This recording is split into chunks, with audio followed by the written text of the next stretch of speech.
ತಂದೆ ತಾಯಿ ಇಬ್ರಿಗೂ ಡಯಾಬಿಟಿಸ್ ಇದ್ದರೆ ಮಕ್ಕಳಿಗೆ ಡಯಾಬಿಟಿಸ್ ಬರ್ತಕ್ಕಂಥ ಸಾಧ್ಯತೆ ಭಾಳ ಜಾಸ್ತಿ. ಈ ವಿಷಯವನ್ನು ಹೇಳಿದೆ. ತಾಯಿಗೆ ಡಯಾಬಿಟಿಸ್ ಅಂತ ಅಂದ್ಬಿಟ್ಟು ಆಸ್ಪತ್ರೆಗೆ ಕರ್ಕೊಂಬರ್ತಿದ್ರು. ಯಾರೋ ಮಗಳು, ನೋಡಮ್ಮ ನಿಮ್ಮ ತಾಯಿಗೆ ಡಯಾಬಿಟಿಸ್ ಇದೆ, ನಿನ್ನೂ ಒಂದ್ಸರಿ ಚೆಕಪ್, ತಾಯಿಗೆ ಟ್ರೀಟ್ಮೆಂಟ್ ಕೊಡ್ತಾ ಇದ್ದೀವಿ ಡಯಾಬಿಟಿಸ್ಗೆ. ಡಯಾಬಿಟಿಸ್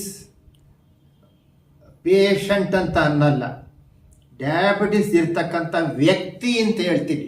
ಯಾತಕ್ಕೋಸ್ಕರ ಅಂದರೆ ಅವರು ಜೀವಮಾನ ಪೂರ್ತಿ ಡಯಾಬಿಟಿಸ್ ವ್ಯಕ್ತಿಯಾಗಿ ಉಳ್ಕೊಳ್ತಾರೆ.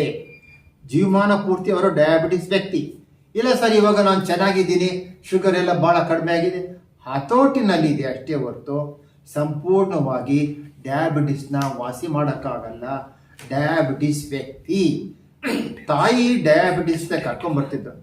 ನಿಮ್ಮ ತಾಯಿಗೆ ಡಯಾಬಿಟಿಸ್ ಇದೆ, ನಿನಗೊಂದ್ಸಲಿ ರಕ್ತ ಪರೀಕ್ಷೆ ಮಾಡಿಸ್ಕೊಡಮ್ಮ ಅಂತ ಹೇಳಿದಾಗ ಮಗಳಿಗೆ ಏನೂ ತೊಂದರೆ ಇಲ್ಲ.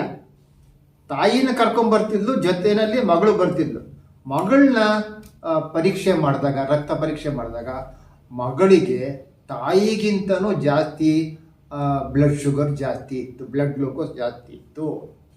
ಸರ್, ಇನ್ನೊಂದು ಆಗ ನಾನು ಮಗಳಿಗೂ ಸಹ ಟ್ರೀಟ್ಮೆಂಟ್ ಬರ್ಕೊಟ್ಟೆ.